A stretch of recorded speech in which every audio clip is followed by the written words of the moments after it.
Hello, everybody.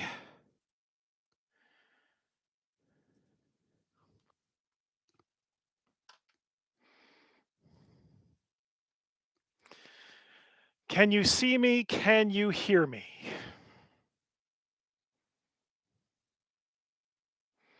Yeah, oh God, okay, yeah, I haven't done okay, we can see and hear you, very good, okay. It's been a while since I've done the live stream. I should have come up with something a little more yay when I turned the lights on, but I'm very nervous for some reason. Hello, everyone. Thank you for joining me. This is the new release preview live stream, and I hope to get through this very cleanly and, very clearly because I thought setting all this up was going to take 15 minutes and then it would be okay thinking of what I'm going to say. But no, this took 2 hours and I spent so much time setting up that light trick. So, hear me, feel me, touch me. Anyway, so I suppose you're all here to learn about all of the new releases. Of course. Everything is going to go on sale. First thing, everything will go on sale from the EU web store tomorrow at 4 p.m. Finland time. Now, I don't know where the time has changed and where it hasn't, or if it's happening before Finland or after, so I don't want to guess what time it is in your local area. Screen's over there that I'm looking at. The camera's over there. That's why this. Yeah. So 4 p.m. Finland time is when things go live on the EU web store. A few things to say about that up front. Uh, every order, every single one, no matter what you order, gets a copy of the Butchery of Agnes Gooder. This is just a short little fold-up thingy, little mini adventure slash encounter. It's a freebie there. And then, if you order 8 things, not necessarily the new 8 things, but any 8 things in the same order, you will get a copy of a hardcover reprint of the first printing of Death Frost Doom. This is the original from 2009. I don't think we've changed any of the text or the art. I think we kept the layout the same. Might be minor differences, but yeah, that was the intention. It's like the beginning of LOTFP, and it's all its glory and all its goofiness. Um, Also, I want to point out that through the EU web store over the summer, we activated a number of new shipping options. We're using the Postie's special parcel service. We've got UPS, we've got DHL. And in most cases, since that's gone live, the packages have been getting to people in about a week. People have been paying for the express shipping options, and then it gets there in a couple days. But for the basic, cheapest options, about a week. Now, I don't know how current slowdowns or anything might affect that. Past performance is no guarantee of future results, but that's what's been happening.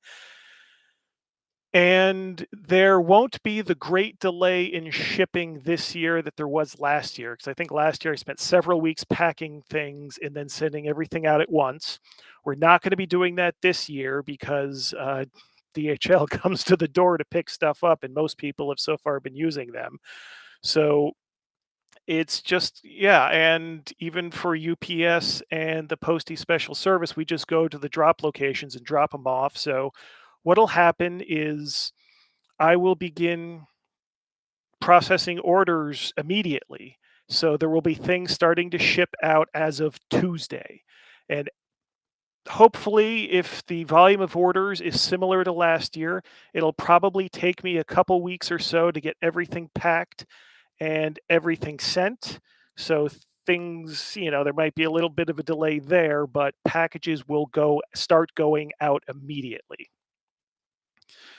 What else? Oh, also, in addition to the items here, the slipcase for the adventure anthologies, That's going to be available as a separate item. So if you've bought those but didn't pick up the slipcase, this will be your chance to do that. Let's see. We're down to less than a dozen tote bags, I think, as well. So if you want one of those, grab them. Blood on the Chocolate, we're losing rights to that the beginning of December. So this will be an excellent time to pick that up because time's running out on that one. And Midwinter, we've got about 100 or so copies left. So if you can scoop those up as well, both me and Kelvin would be very pleased with that because I think we're going to need the space after this. So any questions about any of that before I start previewing the new books? Dead air as I wait for the chat to catch up. Hey, if I start singing a song, will I start getting copyright strikes?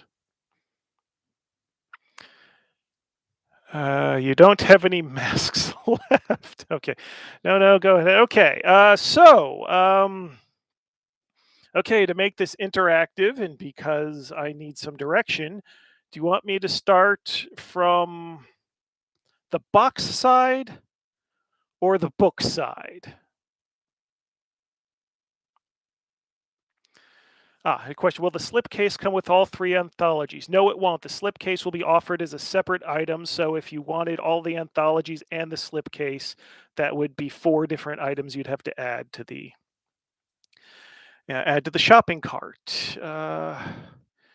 Okay, so yes, we've got some divided opinions. Okay, now this, I haven't thought this through. Okay, let's start with the box then. Terror in the Streets. It's a new adventure by Kelvin Green. It's available as a hardcover book, 96 pages, full color interiors, or we've done a deluxe box set. Now, I've already opened this for earlier photos, so the sticker's a bit loose.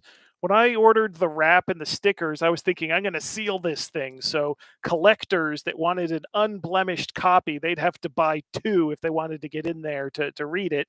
But it turns out the stickers I used can peel right off. So it's like, well, that didn't work.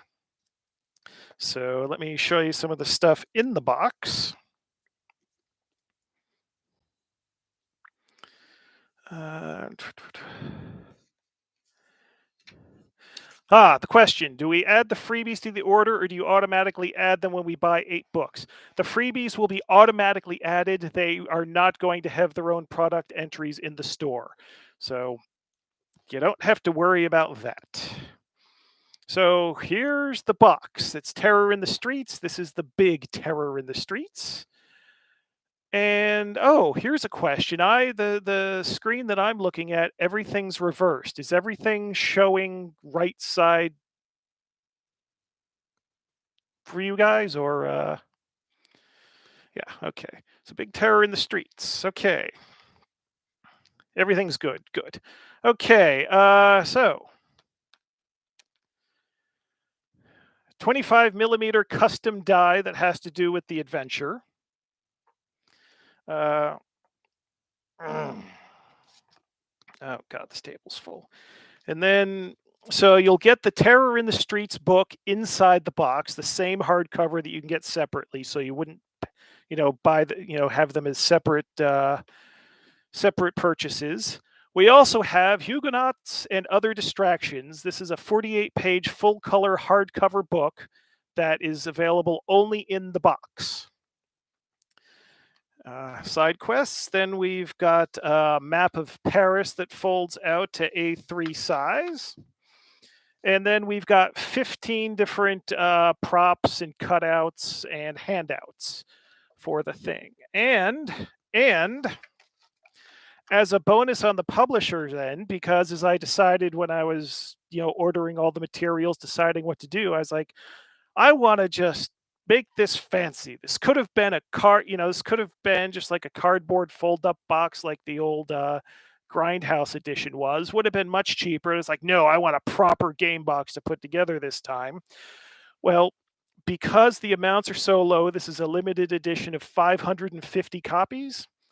The box didn't go through an automated process. I don't know that they were handmade, but there were some bits of it that had to be handcrafted. So the cost of manufacturing the box to me was more than everything else that's in the box combined. So that was a bit of a kick in the ass. So yeah, but what's done is done, and now I've got 550 of these things stacked up in my bedroom because there was no more room here. Uh, so yeah,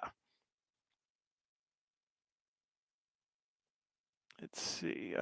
Will there be a bundle for the new items, or do we have to add items separately? You have to add items separately because in Europe, for EU countries, the box is a separate tax class than the rest of the items. And I'm not sure exactly how I would do a bundle and get the VAT that I have to report correctly. So yeah, it's all has to be separate. What's the price? Okay. Well, with the limited edition doodads and handouts and the dice, limited edition hardcover, in addition to the regular hardcover and the box, this is going to go for 120 euros. And, that's, I'll admit on my end, that's a bit to have to say that. Maybe that's not the best sales strategy to say that, but that's honest. But really, I use the same pricing scheme on everything and how things work, and for me to yeah, cost an arm and a leg to make. So that's that. 30 for just, is that right? Let me make sure I got my prices here. 30 for just the hardcover. 120 before. Yeah, that's all the prices I'm giving are VAT zero, not including shipping. So if you're in an EU country, the books would be an extra because I'm told I've got to charge Finnish VAT because, well, reasons. My accountant said that. So plus 10% for books, plus 24% for the box. So, but on the plus side, with the Posty Parcel Connect things for a lot of places in Europe, your shipping is going to be a fraction of what the rest of the world's paying. So, yeah. So that's that. But oh yeah, and what it is. So yeah, I should tell you what the thing is. It's an adventure taking place in 1630 Paris, Musketeer times. And what was the pitch? I think it was yeah. Oh, did Kelvin pitch it to me or did I pitch it to him? I don't. I send Kelvin so many ideas hoping something catches on, and then he usually just ignores me and does his own thing. So I don't remember whose idea this was, but it was basically do something Jack the Rippery, but Paris. And that's the basic synopsis for that one, and it's got wider implications, shall we say? Would it be giving too much away? Maybe, but just think how. No, that's giving too much. Let's just say it's not just a back alley kind of adventure. PDF available for everything on the table. No, not the bonus items. Although when all of the bonus Agnes Gooders are when I've given all those away, there's 500 of those. So after 500 orders, then a PDF will be made available for that. We're not doing a separate PDF for the Throwback Death Frost Doom. Everything else gets a PDF. When DMG? Well, I'm not doing a DMG, but if you're meaning the referee book, well, that coming up next. That's my idea. I'm hoping, of course, if like three other things get ready before that's ready, I'll be like, oh shit. But the idea is the next release cycle will be the ref book. So, what were some of those other ideas? I can't tell because he's always doing stuff for me. I've got him on. He's doing stuff for me all the time, and something might pop up.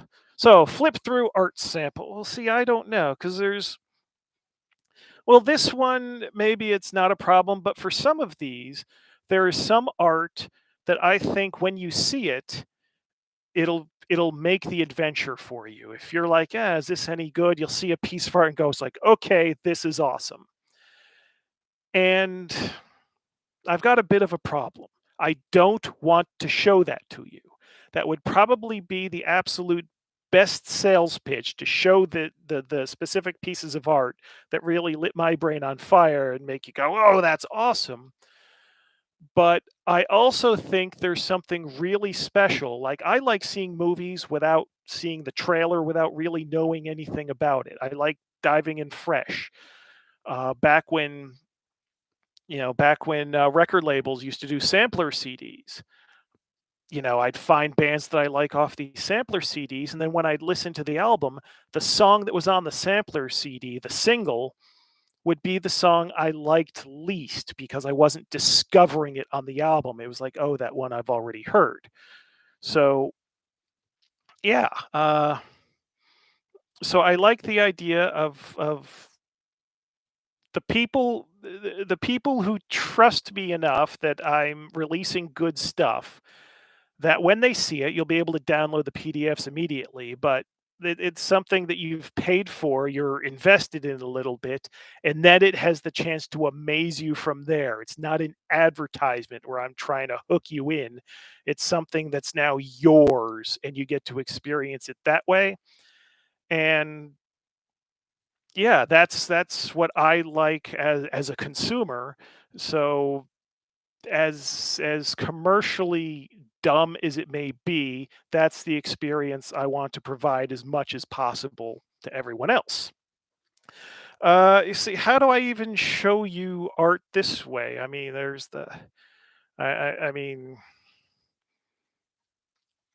it's all Kelvin artwork in here except for the cover. That was Yannick Bouchard. But yeah, just like showing you stuff. This isn't. Uh, and then I don't know if I'm going to give anything away of the plot, but just showing you artwork. Yeah. Although, oh, when doing background with Paris, who is this? Henry Mott or Mate or something? Yeah, it's the one little bit is we have that painting in there from 1881. Kelvin's caption: "I was going to draw Richelieu, but how could I possibly top this painting of him as a 17th century Doctor Doom?" So we just put that in there instead. Let's see here. Then as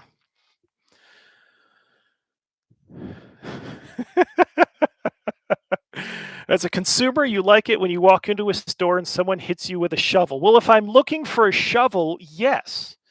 I don't want to go looking for my shovel. If someone's just hit me in the head with a shovel, it's like, that's good service.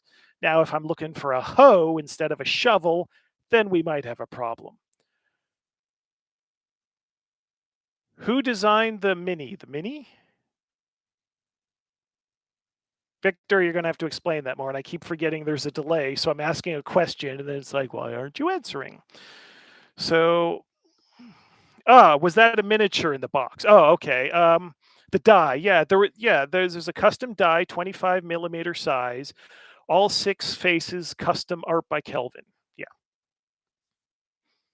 Yeah, yeah. It's not like a normal six-sided die that just has like the one's face, custom. It's all six sides, custom made. So that was so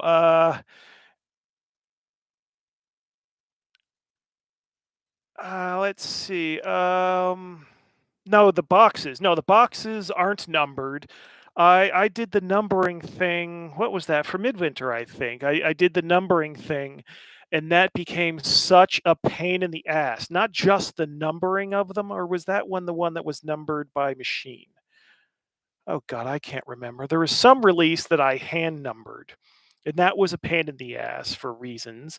And then no, I think Midwinter was the one that they did the numbering at the printer, but it was still a pain in the ass because they delivered them out of order, I think. So I had to put them back in order, and then moving them around became a bigger pain in the ass because I had to keep everything in the same order. Let's see, and then and the blood thing that was mentioned, I did have an idea to make a blood ink stamp, and it was Death Frost Doom that I was going to stamp with a bloody ink dead sign. I had at first asked the printer if we can just add some blood into their ink mixture, however they do that, and I got the email back that no bodily fluids will be used in the printing process. So, oh God, Hannah's in here. Oh, she's the okay. Although Jim did plan the okay, so I'm responding to my girlfriend, and I had no idea she was in the chat. Yeah, hello, Hannah. That's oh God. Yeah, the names in the chat are gray on gray, so that's a bit difficult to see. But how much will just the slipcase be? That'll be 35 euros, the same as if it, that's the same price as it was as an add-on because there was only like 200 of those made, and again, a lot of these special things. The people that did the box were the same people that did the hole in the antithesis book, and that's something that had to be done by hand. So this isn't something that was done in house by the printers. There was something special going on, and that was the same thing with the slip cases. They outsource those, which probably adds to the cost, but there's some sort of with the numbers that I have manufactured with those, there's something where they don't just put it in a machine in a factory. There's something else that's got to go on. I'm sure that's something that came straight from legal, the blood thing. Maybe, but yeah, after they turned that down, I had the idea of doing the stamping the books with blood and the ink. And then I thought, boy, with everything else I'm doing here, having to take a day of figuring out how to safely draw blood and then stamp 500 freaking books, I didn't need that. So we skipped that. Okay. Tell us about the one with the mummy bride in the cover. No, no, no, no. We're doing the bottom ones first. So, well, I told you there, I told you there. So we got these two in the bottom. Asterion. This is just a small little zine thing. Uh, which museum? All these things. All the artwork is from the Metropolitan Museum database. Classical stuff. And we did make sure that all of this was public domain, freely usable from their database. Here's it uses a very classical monster, the Minotaur, obviously. And how would I describe this? It's a very horny minotaur. So it's the kind of thing that I won't. I really don't suggest running this at conventions and probably not over your Twitch stream. And yeah, and now that you know that, you'll know whether this sounds interesting or not. And if it's something that would upset you, don't buy it. So, and then leave me alone about it. Yeah, that'll be 10 euros. Um, let's see here. Has your relationship with the printer felt the same since they had to veto bodily fluids in the printing process? Do you think they say things in the office like blood guy put in another order? No, no, because in 2011, when we were printing Carcosa, I asked them if they had any connections where we would not. Basically, can we do it leather bound in human skin? And I asked, do you have connections in India or something? That was a Return of the Living Dead reference. All the skeletons come from India. Uh, uh, yeah, that didn't go very far, but that's 10 years. That's 10 years of me trying to get them to put human parts in the books. So yeah, classic monster and LOTFP. Say what? Yeah, yeah. That's exactly. People have been complaining. Oh, you're all just so weird stuff. There's nothing grounded or familiar. Well, there's a very classic monster in several meanings of the term, and anyone that's been wanting classic monsters and LOTFP will really not fucking like it. Yeah. Oh, yeah. And if we're gonna do the bottom stuff, All wrapped up here is Alex Mayo's book, or Mayo Mayo. Oh God, I don't even know how to say his name. That's embarrassing. I've known him for years and years and years. Okay, that's wrapped up because this book is it's breaking the one rule about role playing games that you cannot do. Um, how do I say this? Because it's an adventure, 64-page full color adventure, hardcover, and it's got investigation. It's would it be giving it too much away to say it's got some techno magical mystery going on? So yeah, but yeah, the I've gotten in some trouble over the years with some of the things I've printed. I've seen other people get in trouble for some of their publications. And I think I figured out what the one rule that you cannot break to get anywhere in role playing, and that one breaks the rule. And maybe I'm misreading things, and when the new books go live and people look at it, they're going to go, "Oh, that's a letdown. That's no big deal," and I hope so. But um, I have a feeling I'm going to get a lot of shit for that one, and I don't want to deal with it until people can actually buy it. So yeah. So that's what's in here. Alex's Adventure, which you'll know it when you see it tomorrow. 64-page full color. Yeah. So what's the rule? If I told you the rule, that would be telling. The title is the secret. Yes, it's a secret. So if I've told a few people privately, so keep that private, please. But yeah, yeah. So moving on then. The first rule of RPGs is you don't talk about RPGs. That would be wonderful if I didn't have to sell them. What's the price? Oh yeah, Asterions 10. Alex's book is 25 for the 64-page hardcover. Yeah, 25 euros is the price for this one. Then we're getting to oh, let's start over here. 6x6x6, the Mayhemic Missile Method. 10 score and 16 ways for sorcerers, witches, and other thaumatrophs to defend their indefensible persons. Okay. How's the art? On the secret book, the art is done by a Nani Mouse. That's 25 euros is not this is actually an old tote bag. It's not a shirt, but no, this is just to hide the book. The book is just the book on that one. You don't get a you don't get a shame bag for the book. How explicit is it? I think on a scale of 1 to 10, its explicitness would be a 6 actually. I think the most explicit ones here. I mean, this is very explicit. This is decently, but I would consider it humorously explicit. And this one's got a bit of the gore. Yeah, the 6x6x6. Okay. Yeah. How do I explain 6x6x6? It's either going to be the coolest idea or the what the hell idea. And then we did the production to the max. This is beautiful purple cloth cover, nice foiling. Yannick Bouchard did art throughout. Yeah.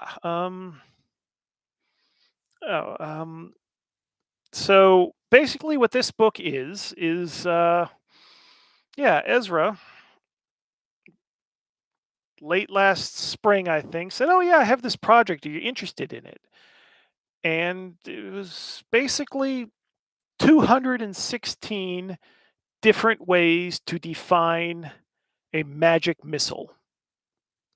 That's what this book is, 6 by 6 by 6. It's the dice method. D6, D6, D6 gives you 216 different options plus 6 different ways that magic missiles are adjudicated in the first place, because the LOTFP rules state that every magic user's magic missile manifests differently. And so it's like a signature for the magic user. And this one basically codifies that. It's the way to describe this, sort of, kind of, but kind of close. The old champion supplements, you'd have like your energy blaster guidebook that gives you the rules for all the different types of energy blasts. This is similar to that, except it gets much, much weirder. So yeah, and then let's see. This has got some of that art that I think will sell you on things immediately. But um, to give you an idea, oh, I previewed this art. That's the one someone said made them queasy to look at. And when I'm showing you that art, that's the caster of the spell, not the target. Um, let's see. And then where's another one that I could show you that would be really cool? Yeah, I'll give you a nice full pager weirdo. Yes, that's a magic missile spell. And this one, with the cost of all the artwork and the production, we're charging $35 for that one. It is, God, I don't even remember, 64 pages, but 216 things. So this is the kind of thing that really anybody in any game that uses magic missiles could use this. Then we move to Green Messiah. Kelvin managed to do 2 projects since we last released anything. 666. If I can get away with charging 666 euros for anything, I would absolutely do it. I wonder how many people would pay it. But yeah, Green Messiah, another Kelvin Green work. This is something falls from the sky. It's alien. It's planty. It's on the cover, and it's creating plant-based mayhem in the countryside of England. And this is the one. Yeah, I insisted that Kelvin be credited as Messiah Green for this one. And this is the one. Oh God, I can't remember now. This is the one where I started comparing him to the classic horror directors. Now I can't remember which ones, because I was thinking, oh yeah, no, not James Gunn and Peter Jackson and those people. But then I was thinking, John Landis, that kind of thing. So yeah, any chance of Adventure Anthology Green? Well, all his stuff has to sell out first, then we'll deal with that. But Green Messiah, this one is 48 pages, full color. This one, it's got an unvarnished cover with little textured bits, sort of like Fishfuckers did a few years ago. So that's this one. And Green Messiah can be yours for 25 euros. And then we go to this one, the Staffordshire Trading Company works of John Williams, and that's done by Glenn Seal. It's a book of maps from the early modern period. That's absolutely what it is, and it is 126 pages of maps of just different locations, and very, very usable. And it's got a framing device of this world traveler that's gone to all these places to see all these things, and this is his notebook. And the production on this is absolutely turned out beautifully, because you see we've got the foiling illustration on the cover, the printing. It, makes it look like a old worn leather book, but it is printed. But it's got that wet finish varnish on it, so this thing is just like. So this be an invaluable reference and an absolutely beautiful book, and we're going 35 on that one. Then we've got In a Deadly Fashion by Courtney C. Campbell, and this one is 48-page full color hardcover, all the art by Rich Longmore. I'm going to show you, this end papers just looks excellent. And let me show you a piece that I think looks awesome, but isn't necessarily the one everyone's going to remember. But this James lovingly strokes something he describes as like old skin on camera. Well, if you're going to be a smartass, I'll really start stroking some old skin on camera and see how you like that. Anyway, very professional publisher here. Yeah, but look at this piece. Did I just give a spoiler? Anyway, this is In a Deadly Fashion. It's a lot of murder mysteries this time around, but people are getting into the vibe of investigation, then murder and bloodshed. And yeah, it's a fashion designer is murders involving high fashion and fashion design, and the players get involved and things get really weird. Murder at the Met Gala. Well, yeah.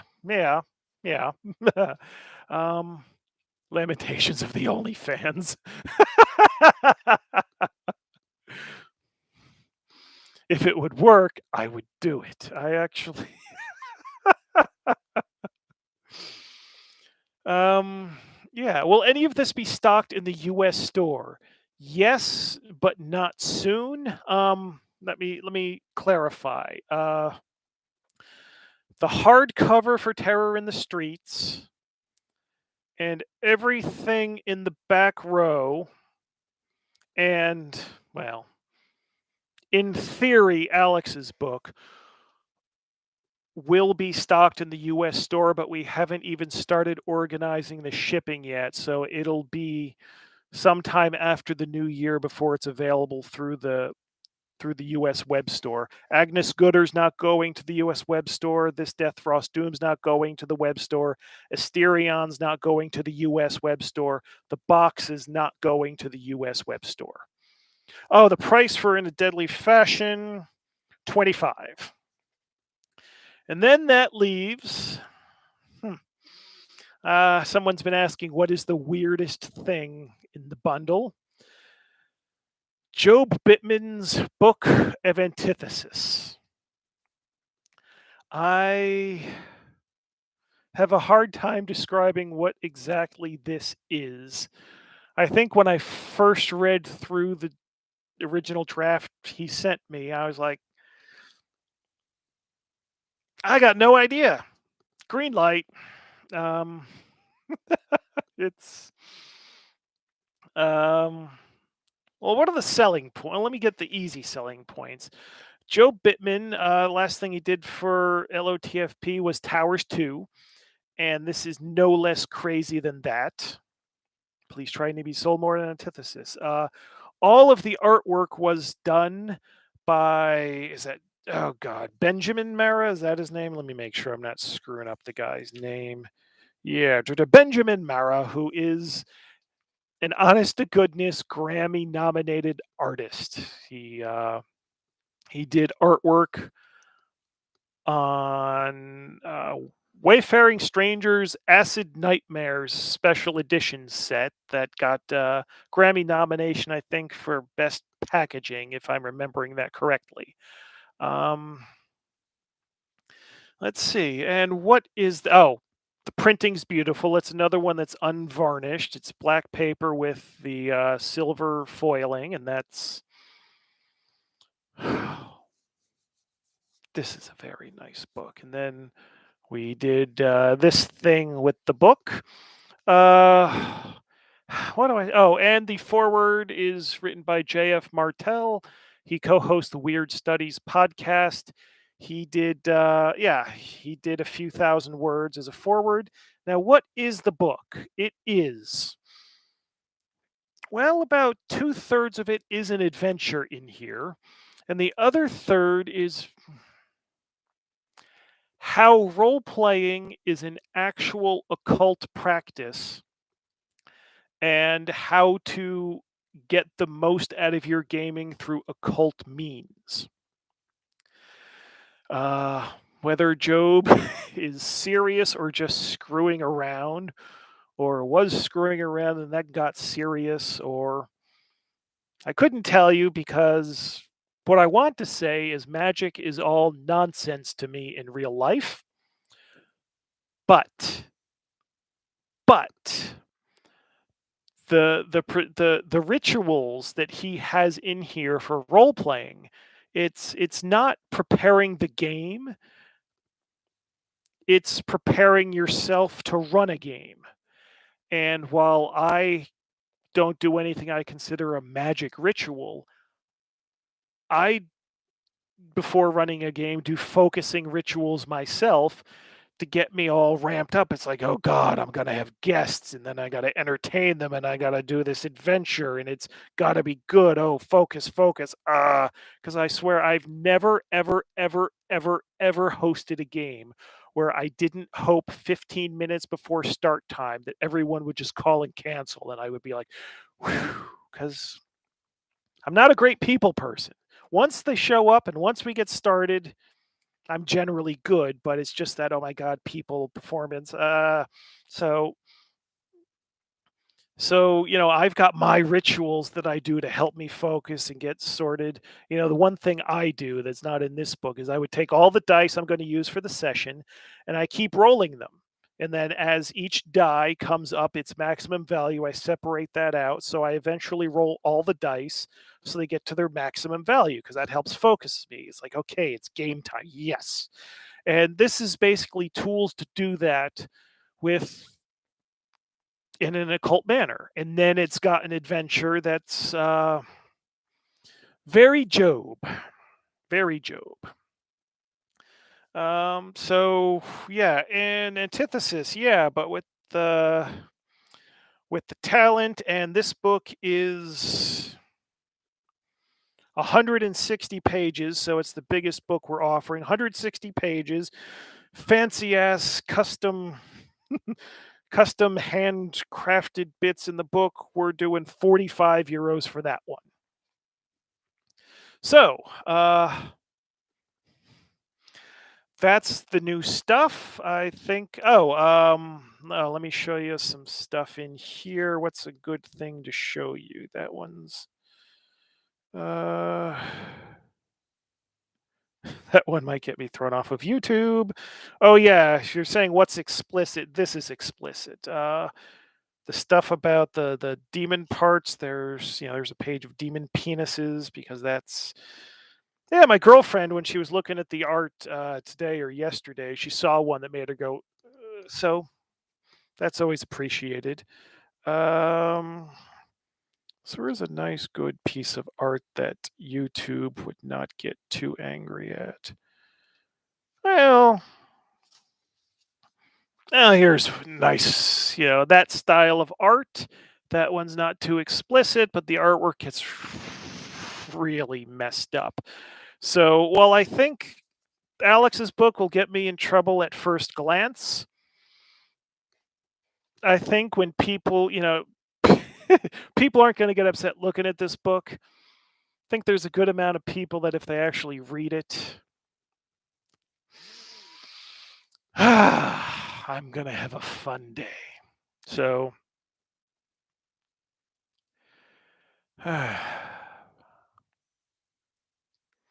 so yeah, could you show the Green Messiah inside as well? Yes, I can do that. Where's a good Oh, he's got the cover redone in a more colorful format. We thought the cover would be more striking with the starker colors, or something that won't give too much away. God, all this shit's giving away. Oh, strange fruits.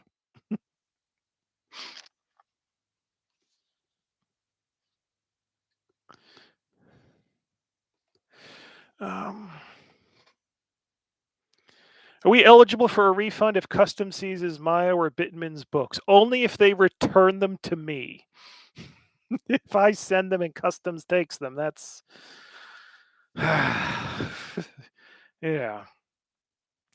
Um, did we learn the difference between Death Frost Doom version 1 and the reprint? The reprint, the one that's out currently, that's the Zach rewrite. He took all of the good ideas from the original and made them better and took away some of the nonsense, added in some nonsense of his own, but it's got a distinctly different flavor, I think, because when I wrote Death Frost Doom back in 2009, yeah, Jesus, 2009, I hadn't put together the concept of weird fantasy yet. I just thought I wanted to do something that was basically a tribute to the Evil Dead and Night of the Living Dead, and do that in an OSR D&D context. So it really, I think it might read a little bit more like classic fantasy, although maybe I'm not the one to judge too much. Also, this one, oh, it's got the mini adventure, The Tower, that was in the original printings that's not in the new one. Mini adventure in the back. Plus, I had submitted a bunch of spells related to the adventure to Fight On magazine back in the day, and we filled out the page count with the bunch of those spells. If I get 7 books in a slipcase, does it count for any 8 books? Yes. If you order 8 items, you can order 8. If you order 8 tote bags, that counts enough to get you the Death Frost Doom and the Agnes Gooder.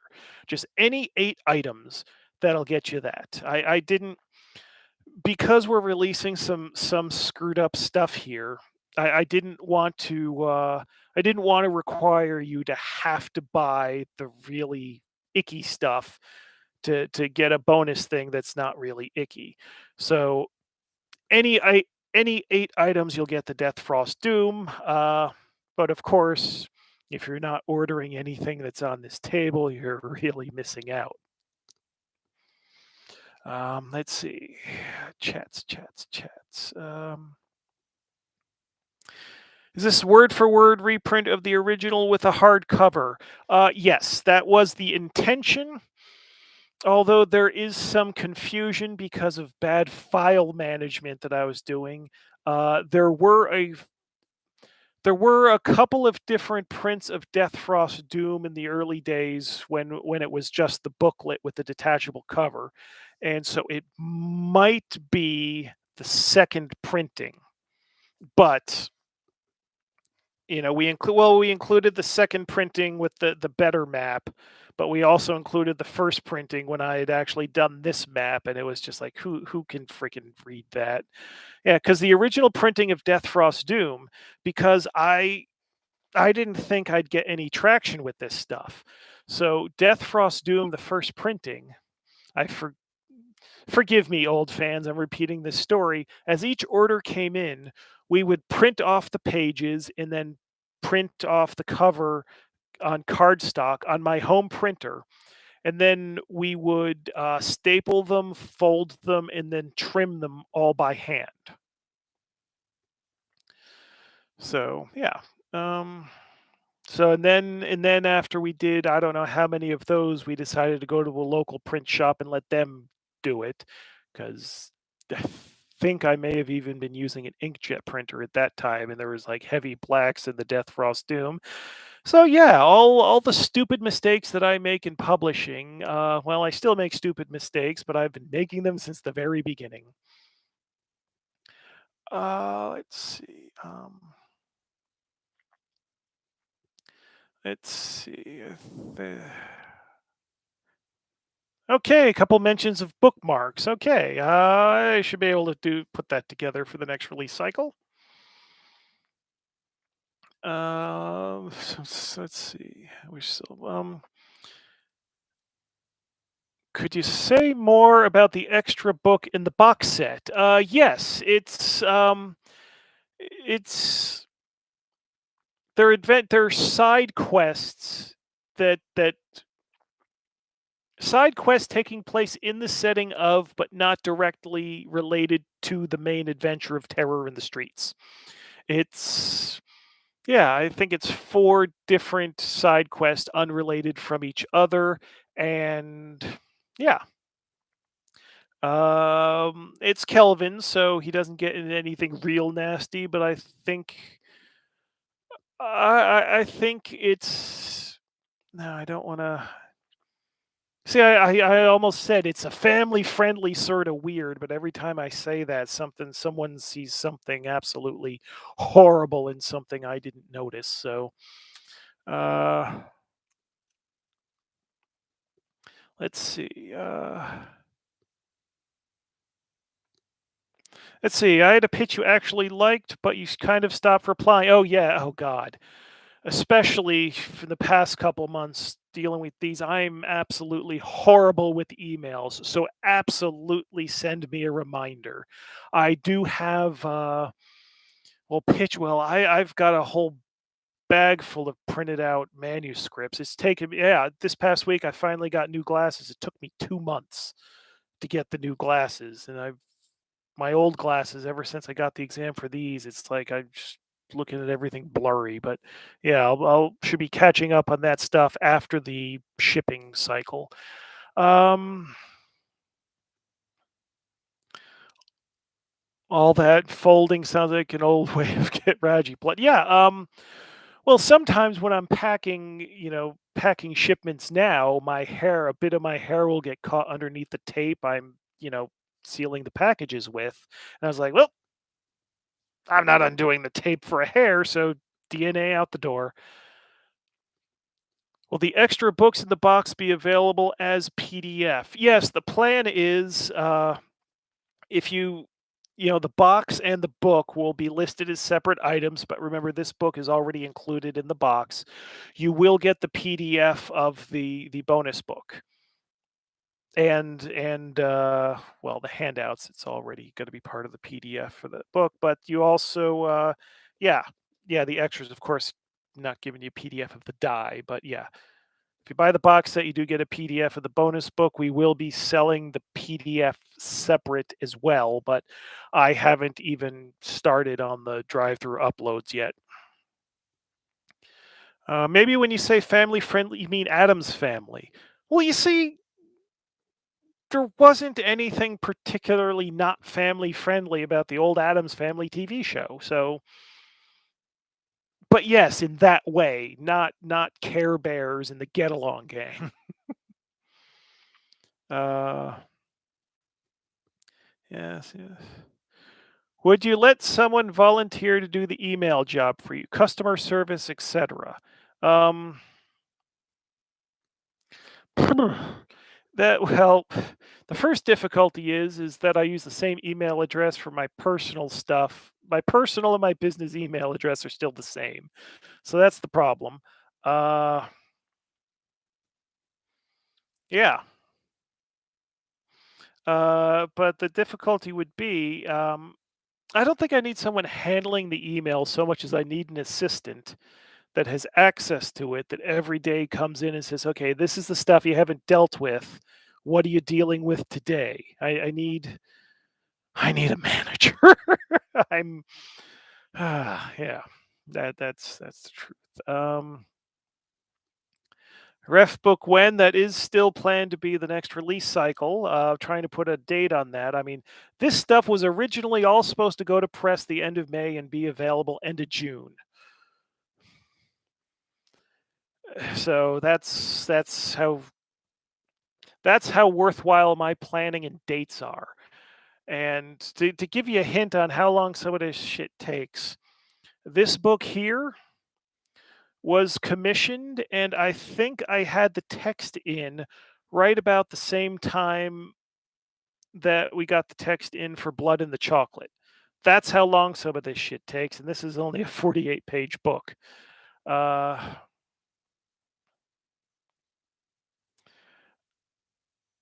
let's see. Any plans to do a PDF release of the Octoplanetary book? Yes, actually, the PDF, when this PDFs of this stuff go live, that'll go live as well.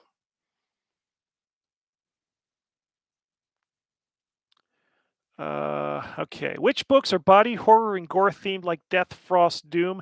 I think you mean Death, Love, Doom, because Death, Frost, Doom really doesn't have body horror in it so much. It's not explicit that way. Um, the ones that are explicit with body horror, I think, are going to be well, Agnes Gooder's got some of that. Asterion, the art, the graphics are all from a museum, so there's really not graphic artwork. But if you're not looking for icky stuff, Asterion might not be for you. Got graphic body horror artwork like I showed in this one. And this one, yeah, yeah, yeah. As far as weirdness, Veins of the Earth, that kind of weirdness. No, nothing's like Veins of the Earth, but I think, yeah, that because that's got its whole vibe. So I don't know that I could say anything is like Veins of the Earth. Um, let's see, reflective PDFs might be tricky. Have you considered a hardcover of all the Green Devil Face zines?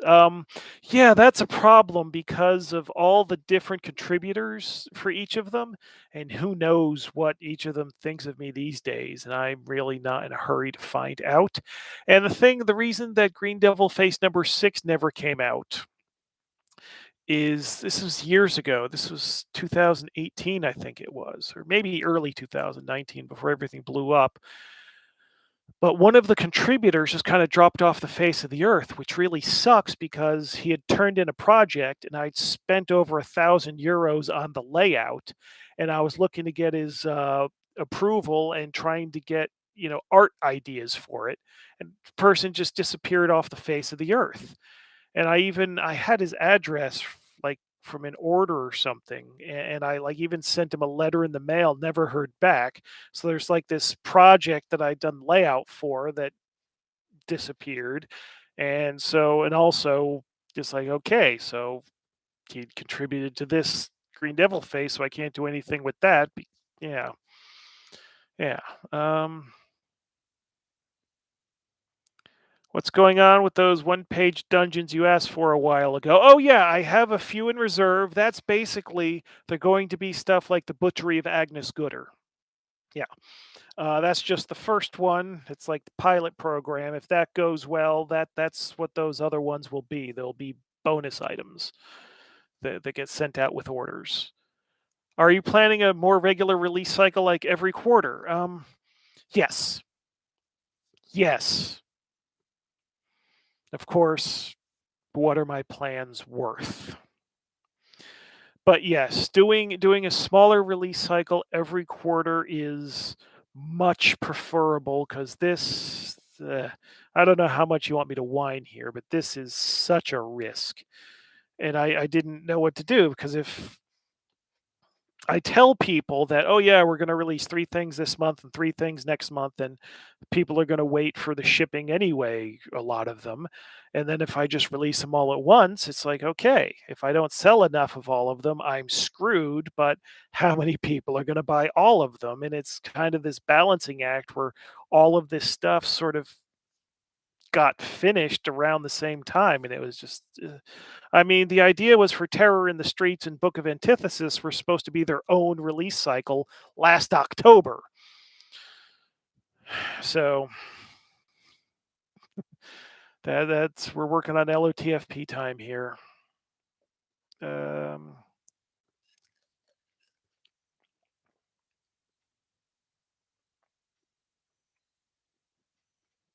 do any of these books have threads connecting to previous adventures?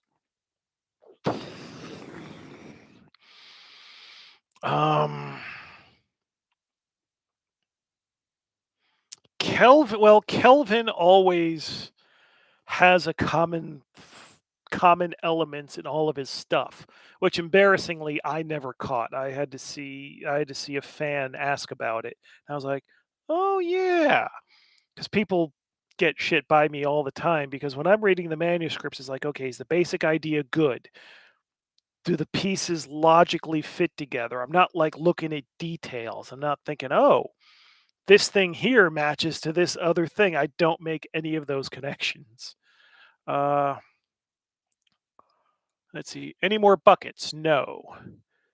What's the hole in the cover of Bittman's book 4? Okay.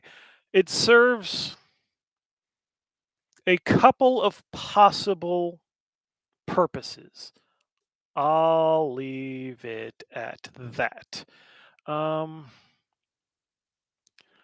let's see. Is LOTFP as a company in a better spot than it was before the last Doom or Bust release slash sale? How do I answer that? I think it's actually in a very similar place because 15 months between releases is not a good thing. It's not a good thing at all. And printing all this stuff and being all fancy, it was like, okay, if money's getting tight, do I go cheap on it all or do I risk everything putting out shit? Because if I put everything out cheap and it doesn't sell, I'd be just as fucked. I'd just have a bunch of cheap books. But here it's like, okay, um, well, go big or go home. And well, I went big, and it's up to you people to tell me whether I'm going home. Uh, let's see. Should adventures have a more serious and which a more gonzo tone? Gonzo. Well, this is map stuff. When you say serious, I'm not sure exactly what you mean. Because there are things that aren't played for laughs but are ridiculous. Uh, for example, the fashion one. I mean, that's not played for laughs, but it has, the people with the macaroni fashions, the 17th century hottest fashions with ruffs, and and it's like not played for laughs, but and I'm sure the characters will be like, oh shit, but looking at it's not grim or serious. So I have, ah, England upturned a world of the law. Okay, I think the only well, and then of course you've got Job's book, which is twisted, but I take it all as funny as hell. Kelvin always has light-hearted things, even when he's being explicit, like in Fish Fuckers. It's like in a light-hearted manner somehow.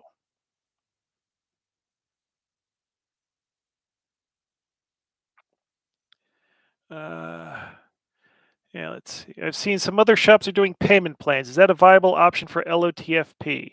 Um, that's not really an option for LOTFP because all the people I owe money to for the printing and stuff, they're not putting me on payment plans. So, yeah, it's a rough thing. Yeah. print up a couple thousand copies. You got to send it eventually to the retail warehouse, and you're doing the fancy printing, and it's 160 pages, and somebody's cutting holes in it by hand. It's like, oh boy, oh boy. It's fun being an independent businessman when business is not your thing. Yeah. Oh, we've been at this for only about an hour. Seems like what kind of traffic can your Euro store handle? I don't think we had problems last year, and we had a lot of traffic. Although this book, it's not full resolution in the PDF, but the author and designer wanted you to be able to use it with electronic tabletops, if I'm not talking out my ass, if I'm remembering that correctly. So this one's going to be a bit of a download. As far as everything else, I don't anticipate a problem. I don't think there's ever been a problem before with web store traffic. So, will the PDF have a hole as well?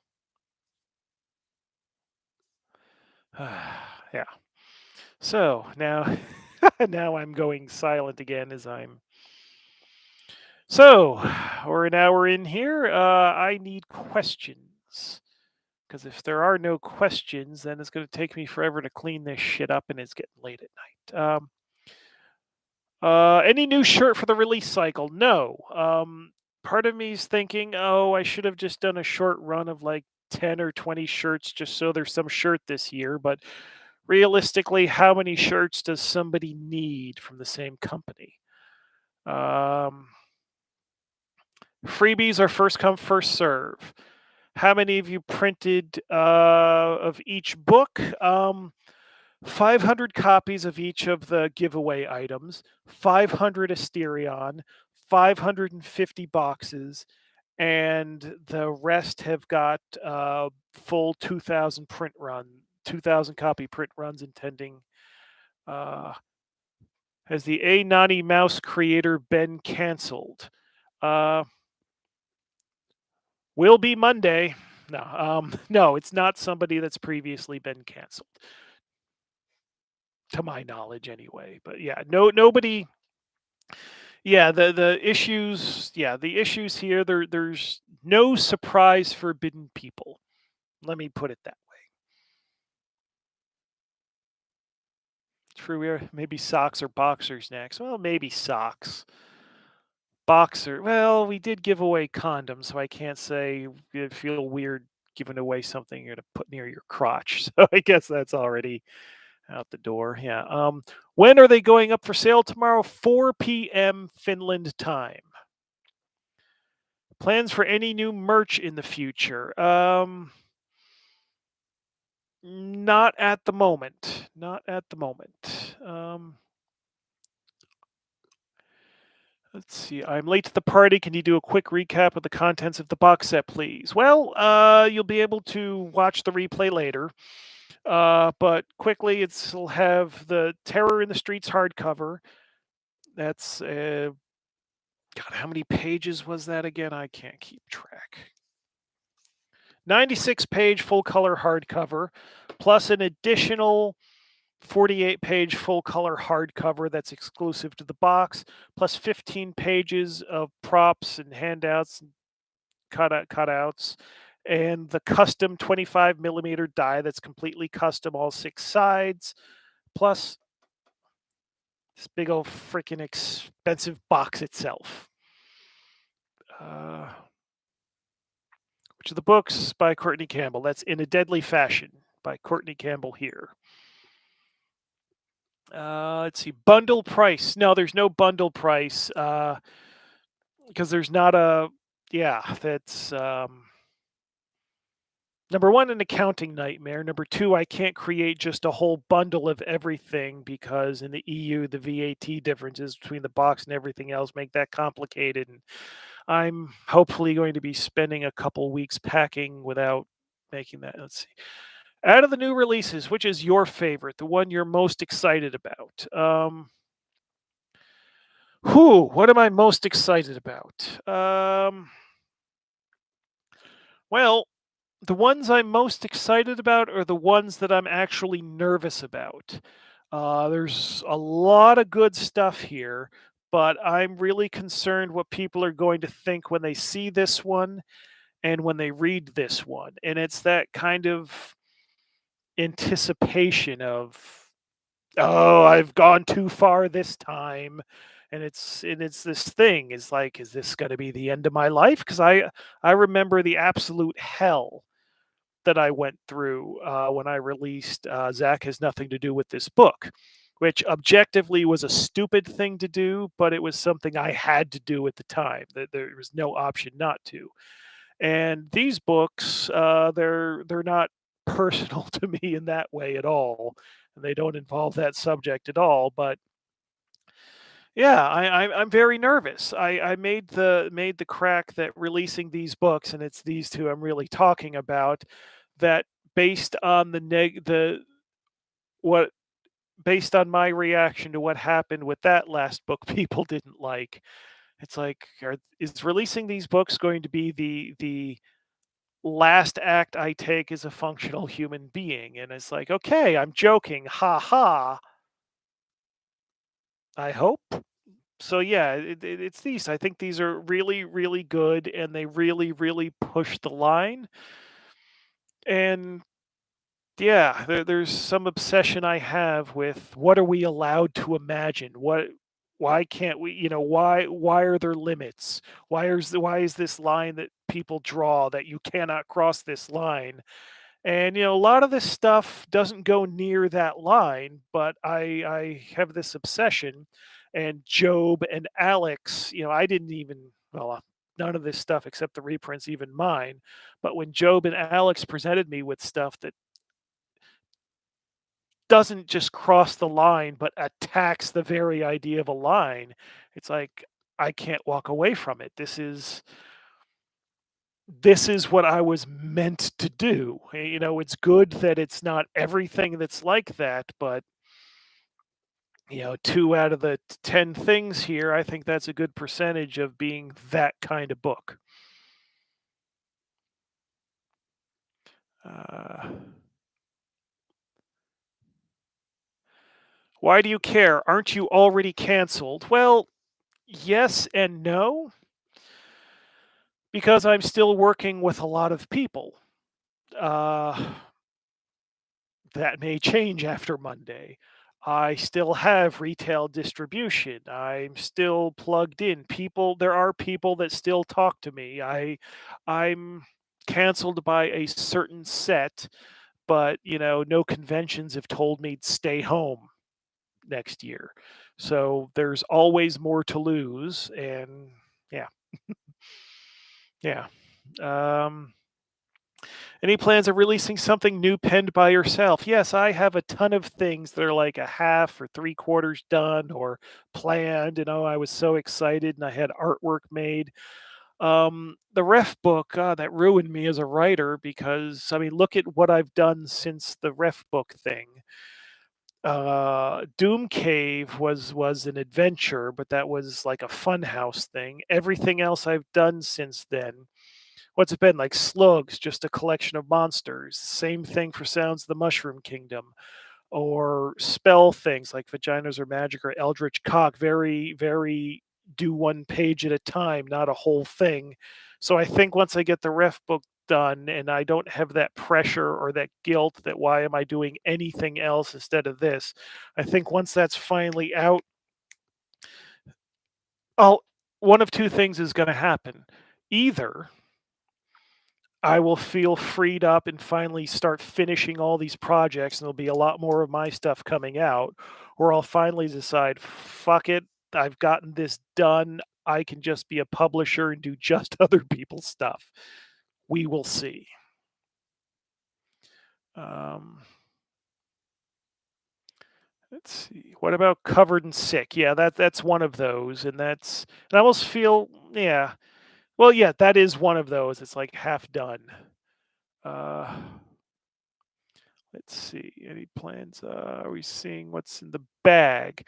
You'll see what's in the bag. No, that's something that's you'll it won't be hidden in the store on Monday, and you'll see why I've kept it hidden until it went on sale. I just don't want to. I expect there to be some shit for it, and I don't want to deal with the shit until people can actually buy it. Uh, let's see. So let's see here. Uh, where was a question? Let me will ever get a PDF of Octoplanetary Blade? Yes, when all this stuff PDF is on sale, Octoplanetary Blade will be on sale as well. It'll be in the same batch. Have you ever considered buying a dead system and writing new supplements for it? No, I have not, because it's all I can do to get shit out for my thing here. And what dead system would I go for? I mean, yeah, I mean, there are old games that I like the concept for, but would I take the system like the old Bureau 13 Stalking the Night Fantastic? That's a cool concept and I love the tone, but the system is just like no, no, no, no. Can we still get free shipping with an order of deck of weird things? Yes. The free shipping offer with the deck that exists for as long as the deck is still in print. Just remember to read the description because there is a coupon code that you have to use. The free shipping doesn't happen automatically when you buy the deck. You need to put in a coupon code. So read the description. Don't just add it to, yeah. Any plans for conventions next year? Yes, next year I hope to do them all. The British ones, I don't know how that works with Brexit now because now, yeah, because I was having customs trouble going to Britain when they were part of the EU, just because even though I had a European based and registered business, I'm not an EU citizen or a citizen of an EU country. So yeah, the now, immigrations officials, I remember at Heathrow, pulled me aside, and I was sitting in the little corral for a while everyone's walking by just staring at us. It's like, oh, are they terrorists? So I don't know how the British ones are going to work, but yeah, GothCon, Spiel, Gen Con, RopaCon for sure. Yeah. Uh,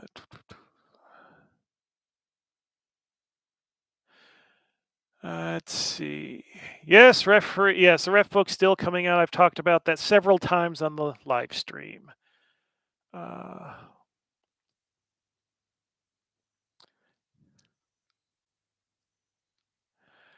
let's see. What are you yourself writing? Well, trying to finish up the ref book, but all sorts of other things. Yeah, Covered in Sick was one. Let's see. There's the alchemy source book. There's that. Then huge dungeon thing. That's another thing I'm doing. A big multi-level epic dungeon. Yeah. Let's see. Let's see. What did the players have to say about any of the releases? Well, I haven't. Yeah.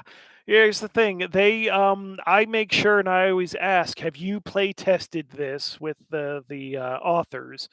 Um, I've played Death Frost Doom, but I haven't personally played any of these other ones.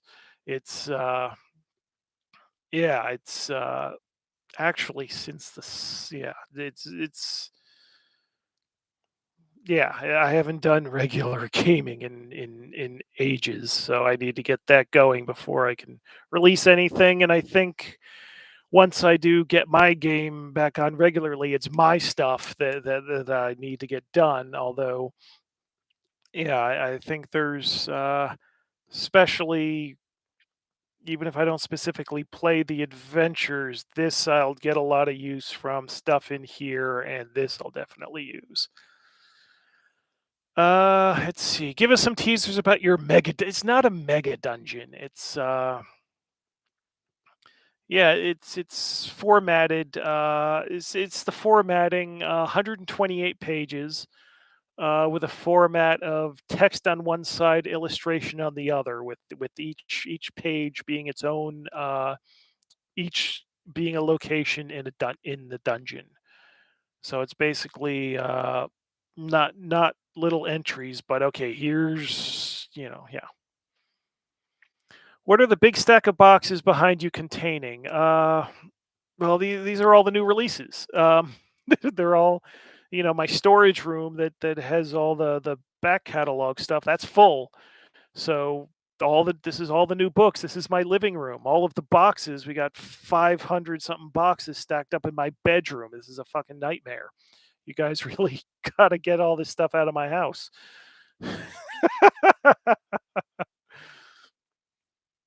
Yeah. So, you see, this is weird because some of you are using your real names in the chat, and some of you, I have no idea who you are, and I'm guessing I would know who you were if you didn't have the, yeah. Let's see. I'd love to hear more about the alchemy supplement. Well, it's going to be more. It's not going to be your standard alchemist thing. I don't want to give too much away, just because that classic. Ah, you'll steal my idea, especially on the time frames that my stuff happens in. Uh, yeah. Just basically, it's not going to be as simple as, oh, you're going to make the standard magic potions. It's all basically you're making drugs for people. Let's leave it there. So, next questions as I ramble on and just show you, like, beautiful. Yeah. Yeah, some of this, I'm always terrified, especially after the frostbitten and mutilated. Frostbitten and mutilated, there was a problem with the foiling. And for some reason, I thought, oh, I can't delay this. I can't send this back. This has to come out. So I took like a price reduction from the printer instead of making them redo it, which in hindsight was a mistake. So, but I keep going back to the foiling because it's when it's done right, it looks so good. And so the first thing I do is like, oh, okay, are they rubbing? Are they going? But there is a problem that if they get wet, like, don't put water on books, okay? So I had this idea that is like, wait a minute. Now, if you get the foiling wet, it's probably going to disintegrate. So I had this strange idea that I should just pick up one of the books and just start licking it and find out how long it takes the foiling to disintegrate under my tongue. And I thought, okay, that's completely psychotic and about a 50-50 chance of being either entertaining for the live stream or very pathetic. And who knows how, I'm guessing that it's not too toxic if you're supposed to have your hands all over the books. I have no idea what this foiling's made out of. Yeah. So now that I've rambled, any new questions? Let's see. Are you feeling better with all this stuff out? That all depends on how much of it you buy. I mean, if I end up with mountains of debt and piles of these boxes forever, it's not going to feel so good. If it sells well, then yeah, that's honestly. Uh, let's see. Which of these are you the least scared? Is the licked book for sale? Yep. I knew someone was gonna. I was advised that someone might want to pay extra for one that I licked. And then actually, if I can get extra for a book that I lick, I'll just lick all the fucking ones. Jesus. Okay. Let's see. It's not familiar with the names of the new releases, but the one at the hole in the front looks interesting from a cover design. How deep is that cover? I think it's a 3 millimeter board. I think it's pretty thick. I think, yeah, this is, yeah.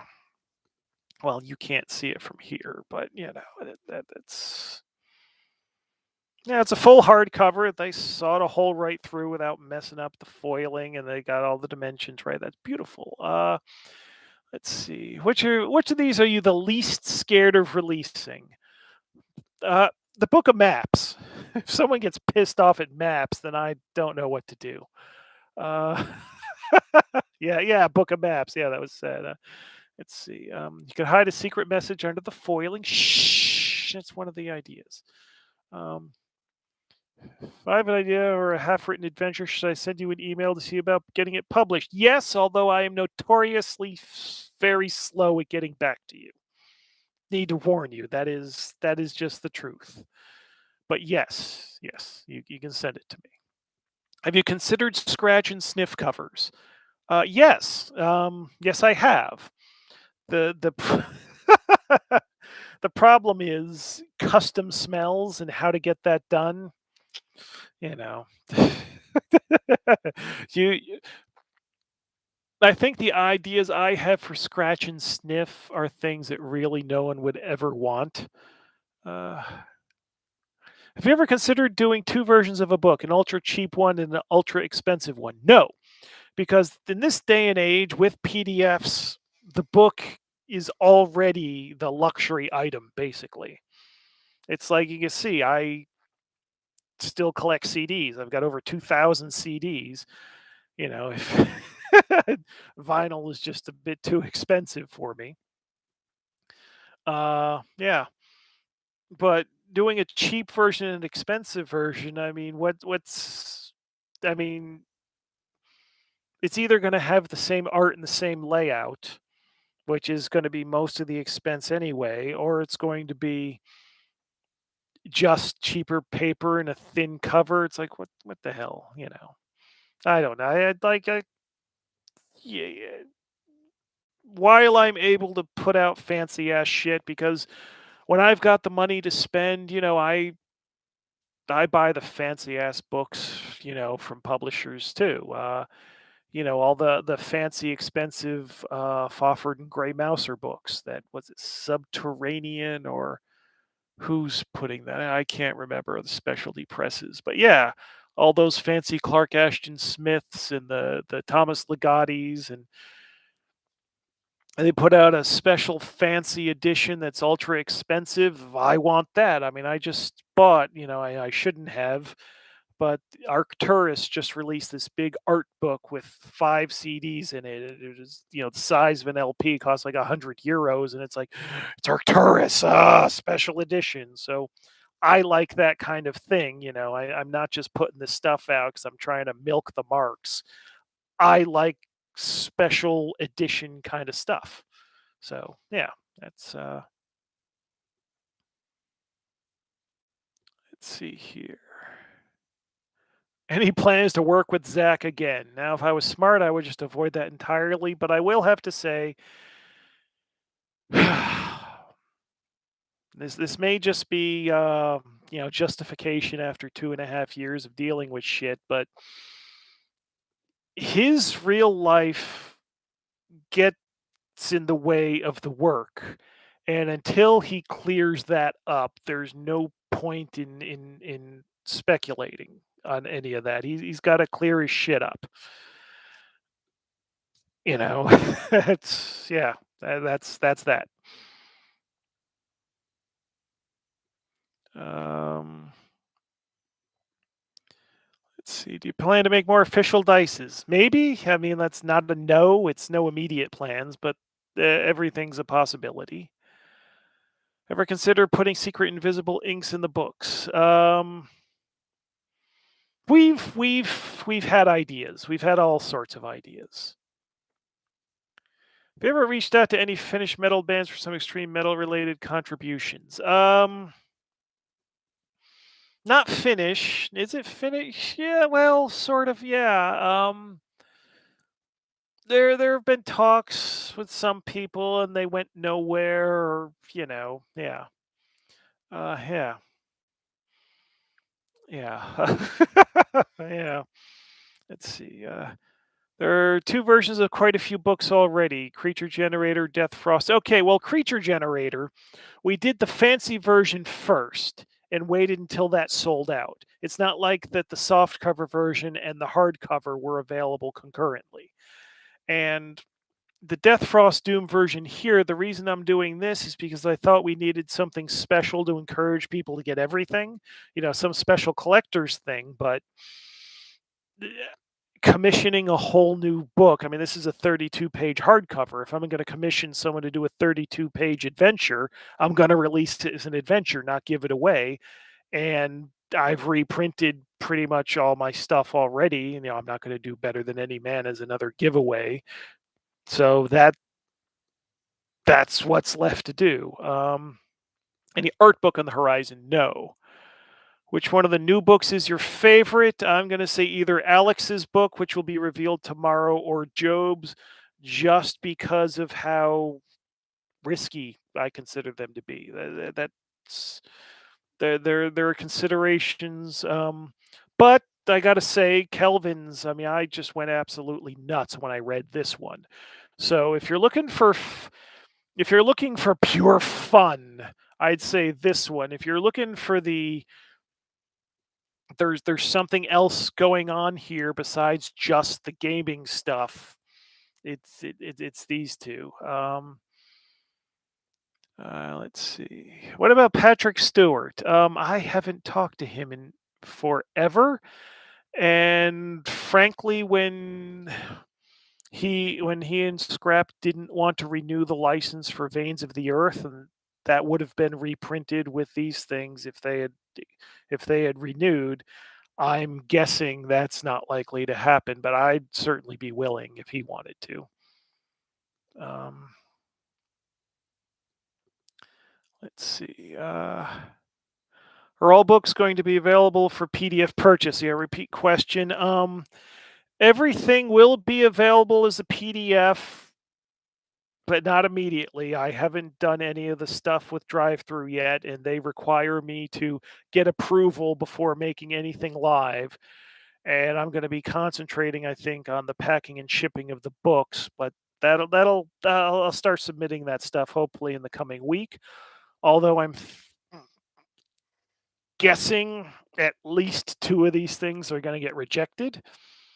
And the Death Frost Doom is not going to be in PDF, and the Agnes Gooder will only be available in PDF when I get rid of all the copies in print. Let's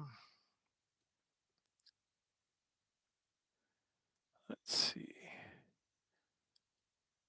Didn't Patrick go radio rent? I have no idea what that means. Can I suggest stuff for the alchemy book? No, I've already got that planned out, and the art's already done for it. It's already formatted and planned. I just gotta fill in the stuff. Okay, can you show Anna? Can you show the map book cover closer? I think it doesn't. Yes, I can. Yeah, this is yeah, it's you can see the foiling better. Just depends on how it hits the light. It's bronze foil on a brown cover, so if the light's not hitting it right, it doesn't show up well. But yeah, it's quite nice. And just wait till you feel this. You'll just sit there going, okay, maybe I shouldn't have done that. I just love doing things and then thinking, this is why I'm a small publisher. um, let's see. Let's see. How do you choose a manuscript? There's got to be some sort of hook to it, some idea in it that's interesting. Something that's like, oh, okay, yeah, and yeah, it's just what's the one thing, and then if there's the one thing that's interesting, but there's a lot of garbage around it, then we have to do the negotiation thing. It's like, I like this, but instead of doing this stuff, how about you do all, I make changes to thing. I suggest changes for bits I don't like. But I try to keep the original intent in my suggestions. But of course, I'm not a big corporation, and I'm not spending this is my ass on the line, so it's like I have to believe in the project. So if somebody's coming at me with something I don't really believe in, yeah, I'm going to suggest changes, and if they're open to changes, we can work together. If they've got the integrity of their art, then maybe we can't, but I'm not claiming to want to be the only publisher of everything. So let's see. Our time again. Let's see. Thanks. Do you have any plans to sell PDFs through your web store in the future?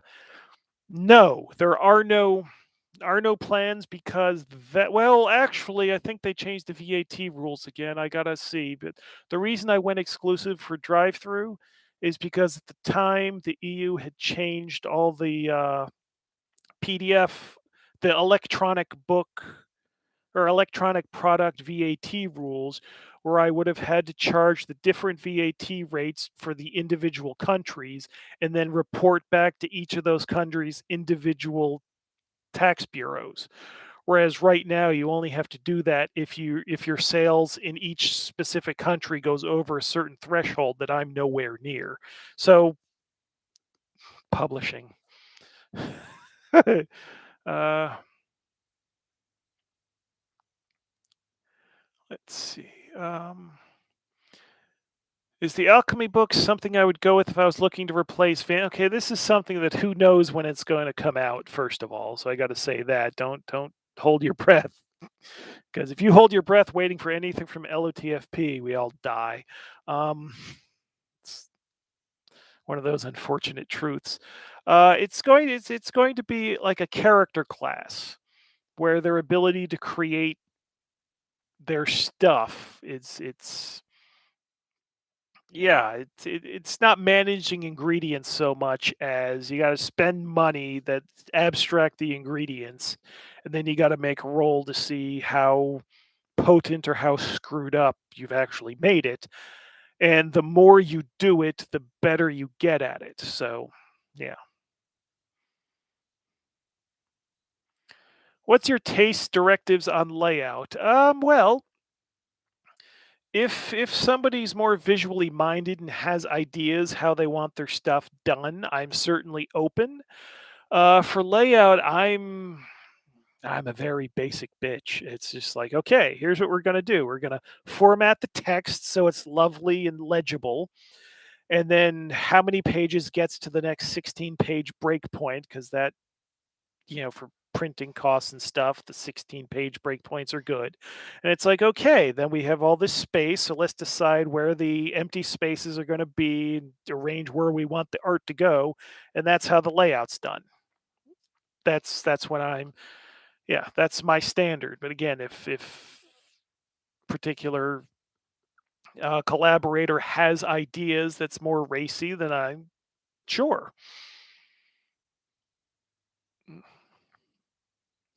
So 22:38. Okay, now I've promised that I'm going to cut this off at 11 p.m. my time, so that's 22 minutes. So we got 22 minutes of my jibber jabber. Any plans on doing some re-releases of out-of-print books? Well, Better Than Any Man at some point is going to be re-released as a for sale thing. Um, what else? Yeah, it's the only one that there's definite plans on. How much will just the slipcase be? That'll questions from earlier. I think I answered the slipcase. Oh, it's Hannah again. 35 euros for the slipcase. Tell us about the Mummy Bride in the cover. This is In a Deadly Fashion. This is about death and weirdness in Seville, the high fashion scene with macaroni fashions. Uh, if adventure pitch is rejected, do you at least respond with no? Um, I try to, but I'm notoriously bad at responding to emails that I should respond to with a yes. So I'm probably even worse at responding with a no. I'm awful at that shit. That's any plans for continuing Green Devil Face or a similar zine project? Well, um Is Reed still in the chat? Because he was doing his lamentation zine for a while, and I think. Would you consider outside investors? I don't know exactly how that works. I mean, if someone comes to me and says, "We want to invest €500,000 in your company," it's like, I have no idea how that works. I mean, if you're an investor, it's like, okay, then it's not like a loan, but you want money back. So, like, I'm open to it, but you'd have to come to me not only with an offer, but like, how does that shit work? But certainly, if somebody wants to pump money in, that's. Do you choose the covers of LOTFP books? I generally work with the author in discussing cover ideas, and then we figure out who's going to do the art, and yeah. Let's see. Let's see. Ooh, there's a Flame Princess called Zine compilation to finish. Very good. Yeah. But as far as the zine kind of stuff, I mean, Asterion we put together, but that's a for sale thing. But that's not like a main thing. Asterion came to me pretty much fully formed. I mean, they had the writing, they already had the layout with the museum art. There was just some minor textual things to get it in with the style guide that had to be done. If if that wasn't the case, I don't know that I would have gone for a zine sized thing. Uh, could a third party thing be good enough that you might consider picking it up? Maybe, although yeah, possibly. I mean, I don't say no to anything. Don't say no to anything. I don't say no to anything. Uh, yeah. Let's see. The hardcover included in the box set, yes. The Terror in the Streets hardcover, it's the same standalone and in the box, although there's an additional hardcover book that's exclusive to the box that's different. But the actual same, it's the same book that's in is also in the box. Uh, let's see.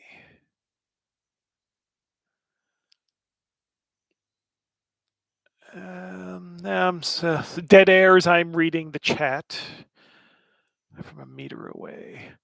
The slip cover is the same that came with the 3 volume set, right? Nothing new on that one. Yeah, the slip cover, it's that same one. It's just I'm making it available as a separate item, not just attached to the Adventure Anthology Blood, and that has to do with the way the shipping's working now.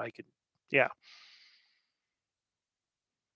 Patreon is a clear social agenda. Well, that's I oh god, I'm not going to go into the politics and stuff. I don't think if I had a I think if I was going to do a Patreon, which I don't plan to right now, because I'm game oriented and not yeah, because I'm game oriented, I don't think I'd have a problem even if I have, libertarian politics. I don't think that'll be a problem for game stuff. I don't know what would happen. Yeah, yeah. What's the last non-RPG book you read? Oh, that's easy. I'm finishing up J.F. Martel's Reclaiming Art. Yeah, Art in the Age of Artifice. Yeah, I finally picked that up because he'd done the foreword for Antithesis. So that's non. And what else have I been getting into? I've been rereading Cerebus. Why did you decide on the reprint of Death Frost Doom for the 8 book freebie? Because it was the easiest to produce. The stuff was already there, and I didn't have to pay for anything more than the layout adjustments and the printing. Didn't have to get anybody to write anything, didn't have to commission new art. It was just there. And that's basically it there.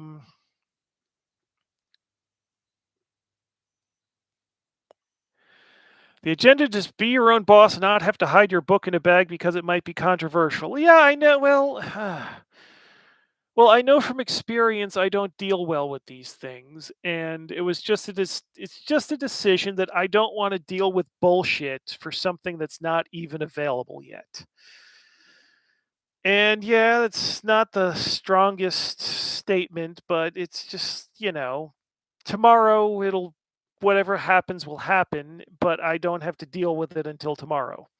There's going to be no hiding it. It's not going to be mystery book on the website. I just don't want to fucking deal with it ahead of time.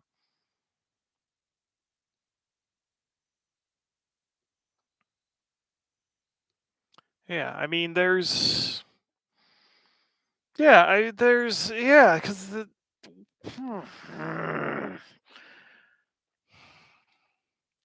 because some of this stuff, I mean, when I say, some of the stuff that we're attacking the line, I mean that it's some of the stuff. It's not. Oh, is this one book seems out of focus. Yeah, when I say attacking the line, I'm not talking. It's like, ooh, we've got boobs in the artwork. Yeah, I mean, we're way beyond that with some of this stuff. And yeah, it's like when we did. You see, I don't want to make the comparison. I don't want people to think that we're doing anything Zach related, and that's why I'm hiding it. That's not what's happening here. But I'm just remembering when I released Zach had nothing to do with this book and the reactions to that, and it was just a whole thing. And and when I see something that I think, oh, this has a potential to be another firestorm like that, it's like that wasn't pleasant. That hurt. It really fucking hurt.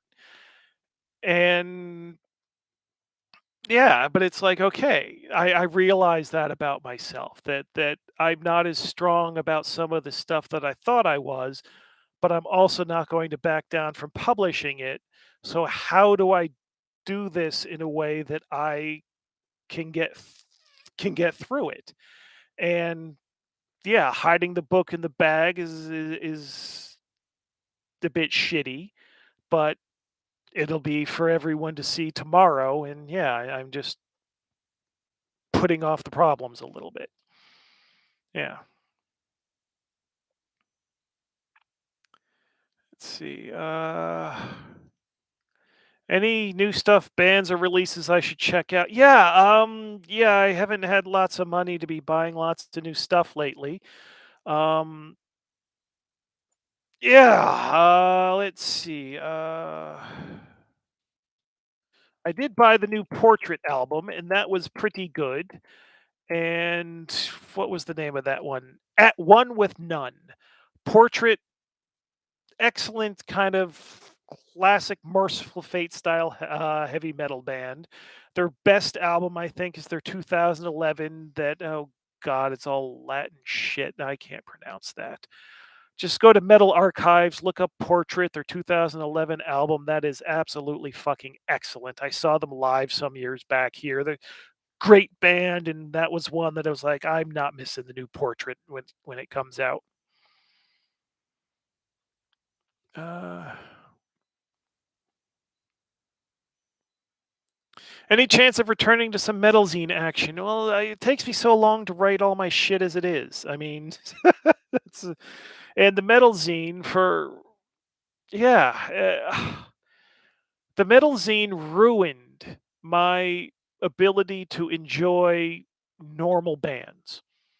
It's like if it wasn't unique, if it wasn't spectacular, then it was shit because I was just I was just receiving so many promo CDs that absolute bands that were absolutely fine. I was just annoyed that oh, I have to listen to this average shit. And I ended up like shit talking a lot of bands that didn't deserve it. And frankly, since not doing the zine, I just get to enjoy the music. I don't have to explain it to anybody. I don't have to try to convince other people that this band that I love, I'm going to put them in print because I want you to love them too. And if I don't increase their fan base, then I'm a failure. I don't want any of that shit. I just want to listen and enjoy music. And if you want recommendations, get the new Portrait or get the 2011 album by Portrait, and that's all I need to talk about. Yeah. So, 11 minutes left before I pull the plug. So, any more questions or comments? Yes, portrait is killer. Indeed, they are. Um, yeah, so please, somebody say something quickly so I'm not just going, dead air, looking at the chat. Or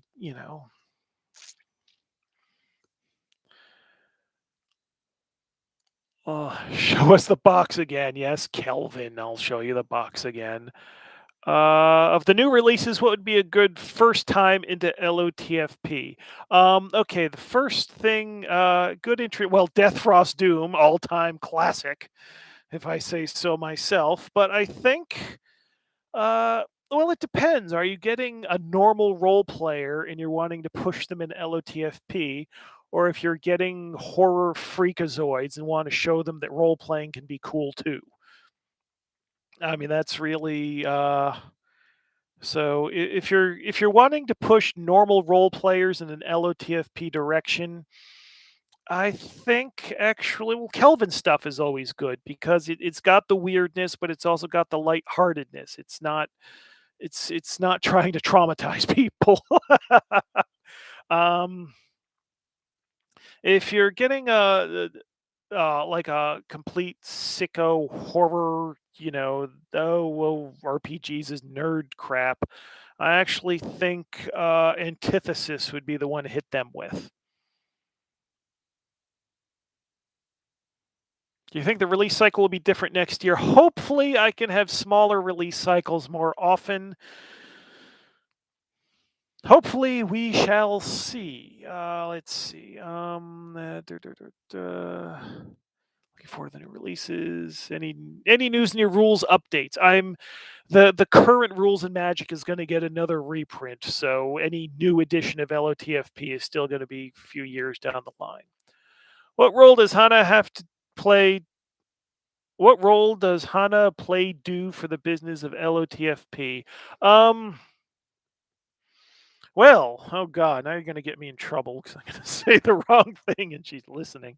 Yeah, moral support. She actually helped me moving boxes from downstairs, getting them up here.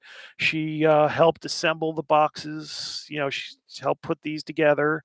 Uh, she's very good at being the voice of reason, which is a problem sometimes because a lot of decisions I make are very unreasonable.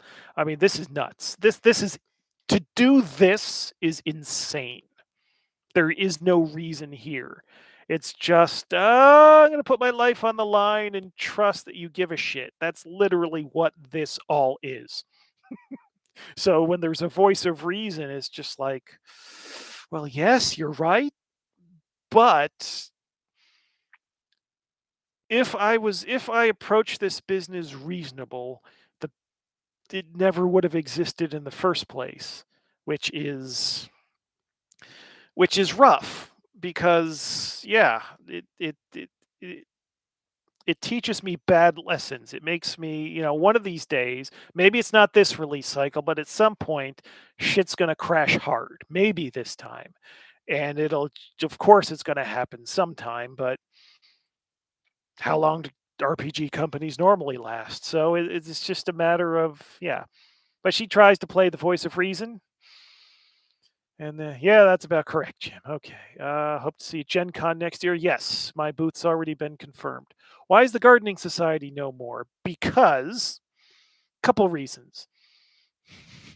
Number one, it was my ex that was actually signing all the cards because she had that girly handwriting that looked nice on the custom cards, and my handwriting looks like shit. I got a computer when I was really young. My handwriting never really developed, and yeah, so and then so many people, it's like you buy the gardening society, you're gonna have the card on your next order, and then they like show up at conventions and never ordered, and it's like so these cards, and it's like logistics, and it's just complicated. Yeah. Is there anywhere I can go to watch or listen to me running a game with live players? I don't want to. I don't want to be on camera doing that. I don't. Oh God. Uh, oh God. Outside of pre-launch jitters, how are you feeling? Is the controversy, social media pressure lesser on you at all? Mentally feeling good. I've just started on escitalopram, so I'm on SSRIs now. I start with psychological counseling second week in November. I've I've been trying to get in the mental health system in this country for a while now, and I'm finally in. I'm sleeping a little bit better on the new drug. It's I think helped my anxiety with the new releases, although there are some times where it's still like, oh God, I'm doomed. This was such a stupid, But it's being dealt with. I'm in the system now, so yeah. But thank you for asking. Uh, and then when you read this book and see what that book is, you're going to be like, you obviously don't care about your own mental health. Look at this stupid shit you're doing. Yeah. The unreasonable definitely makes it interesting as a customer. Well, I hope so. I really hope that at the end of the day, you need to get things from LOTFP that you can't get from anybody fucking else, or else what is the point? That's yeah, that's what everything is. If we're just doing stuff that you could get from someone somewhere else, then we're useless.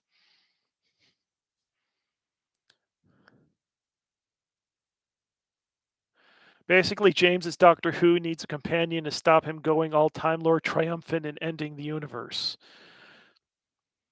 Yeah, yeah, yeah, yeah.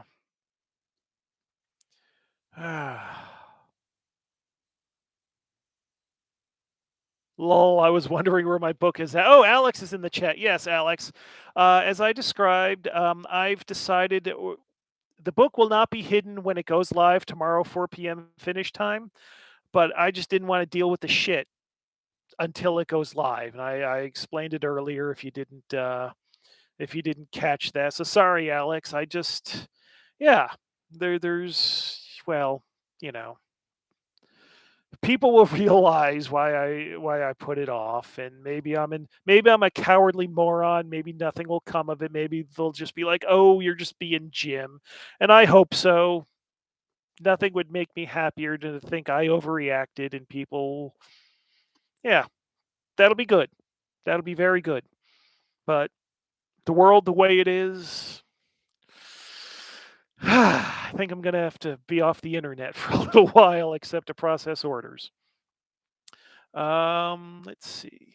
Ooh, 3 minutes. How's your setup when you usually run RPGs? Do you use props and black candles and whatever? You just stick with paper, pencils, and books. Papers, pencils, and books. Sometimes I've got like a little chalkboard or a whiteboard. But yeah, very basic. I'm not into props. I cannot stand music during RPG sessions because either the music is interesting and I'm going to pay attention to that, or it's not interesting and what the fuck is it doing here? Uh, Mayo. Okay. Alex Mayo. Very good. Uh, will you do a separate live stream for Alex's book? It would be fair. Well, yes, after tomorrow, maybe I will do a separate live stream. And it'll be one of those, I'd like to apologize to the community. I am going to step back and do a lot of soul searching and repair the damage that I have done. I think that's what the live stream for Alex's book is going to end up looking like. Uh, Jesus. Oh God. And occasionally, yes, Heikki. Occasionally, people, paper, pencils, books. Occasionally, people. Um, yeah.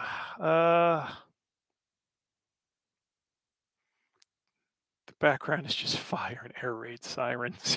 Yeah. I am bound to secrecy. Yeah. Yeah, the Alex, now that's the thing. Alex is here. I don't know if he's been here the whole time and I only just noticed him, although he's been listening because he told me his his name is pronounced. But it's just yeah. And just a couple days ago, Alex just submitted a new project, and I look at that, and it's like, oh, you're doing it to me again. Shit. But it's like,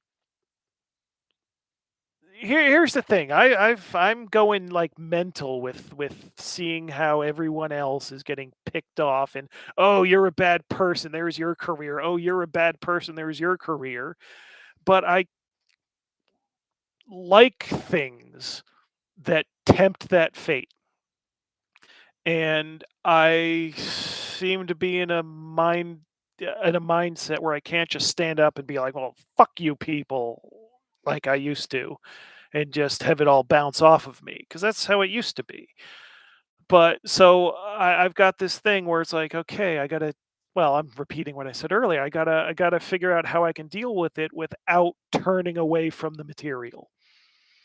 And Alex is, yeah, he's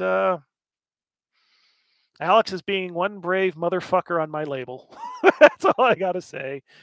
And I'm if he's got a good idea that's outrageous, I'm not gonna turn it down.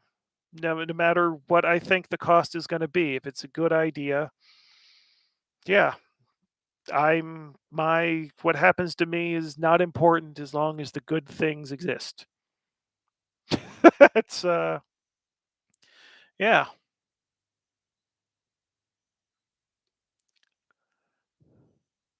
In brief, what kind of content is in the Book of Antithesis and the Tooth Bag book? The tooth bag. Is this the tooth bag? This is an adventure. This is all adventure.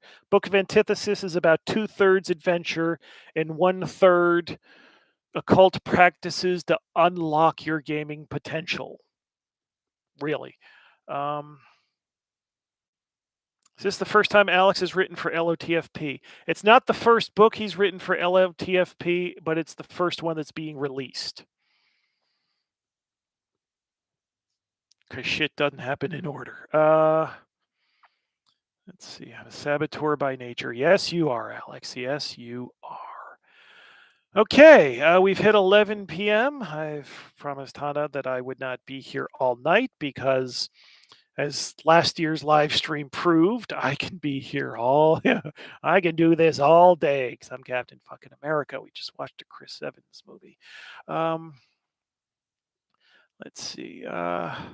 Ironically, LOTFP is the safe space for gamers that want to be offended. I won't interpret that. So, will you do a separate live stream for Alex's book? I can't believe you suggested that on it. Jesus. Yeah. Plans for regular live streams. Maybe. I won't say no, but then I need something to talk about that's actually something to talk about. If I don't have a set topic and I'm just going to show up and shoot the shit, it's just like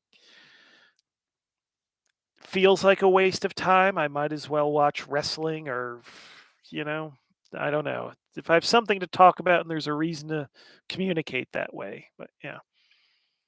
What's the taunting tome on the left side of the table? Your left, my left, this one. This is the map book. This is I'll let you see the foiling a little better.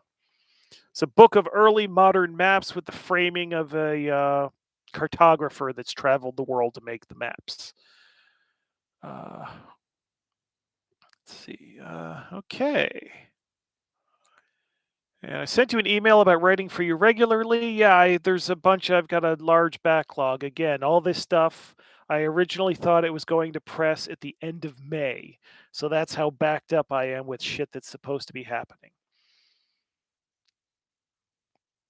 Alex's book live stream is just the book on camera for 2 hours straight. Now that I could do. AEW, don't give me shit about AEW. New Japan Pro Wrestling. I wish that forbidden door had stayed slammed shut. I mean, Jesus Christ, they didn't even let Suzuki's music play through that one time. And then, who was it? Rocky Romero and Ren Narita were on Dark, and I watched those matches. Who was that schlub that Rocky Romero was in the ring with? I mean, what the fuck, So yeah, don't get me started on wrestling. Shibata just in the ring this past week again. Katsuyori Shibata, Zack Sabre Jr. That's my kind of wrestling. Okay, I can write content for you. You don't have to pay me. No. If you're writing content for me, this is a business. If you're going to write content for me, people who work for me are going to get paid or paid on royalties and a profit share. So we're taking the risk. I'm not just going to take people's shit for free, really. I'm a Chikara man myself. I liked the serious Chikara. I mean, I remember the days when Eddie Kingston was new in Chikara and Chris Hero. Mike Quackenbush was freaking awesome. I loved his like lucha technical style. I didn't like the goofy shit like the ants and retail dragon and all that shit. Yeah. Okay. Yeah, I've now gone over time. Audiobooks. Are RPG audiobooks a thing? Okay. Yeah, but if my share of money goes to LLC, right, I'll be happy. Just want to have my name on a published book. Well, okay. Maybe I'll be willing to take advantage of you for one book. Okay, maybe. But let me get through. Does the reprint of Death Frost Doom give a shout out to the Lich Way? No, it's the original text. We haven't changed anything in the text. And I hadn't heard of the Lich Way when I wrote the thing originally. A few months after it came out, somebody sent me a Best of White Wolf that had the Lich Way in it, and I looked through it and it's like, oh, and that was actually one of the motivations to have Zach rewrite it to get rid of that thing. But yeah, it was an accidental. Basically, I reverse engineered the adventure off of a variation of the Susurrus from the Fiend Folio. I had no idea that the Susurrus had been used in an adventure already. I thought it was just this thing sitting there in the Fiend Folio. So, yeah. Let's see. Yeah. Will the ref book be released as an audio book? That was one that could have been, but the other guy said no. Okay. I ranted and raved and blah blah blah blah blah enough. So, I think I will wrap up saying thank you very much. Thank you very much for listening in. Thank you for your interest. Tell all of your friends. Please, please, please, please buy lots and lots and lots and lots of stuff tomorrow. Please. I promise you. I fucking promise you, if you give me all of your money, you will get some wonderful, wonderful, wonderful fucking books. That's how this works. So, yeah.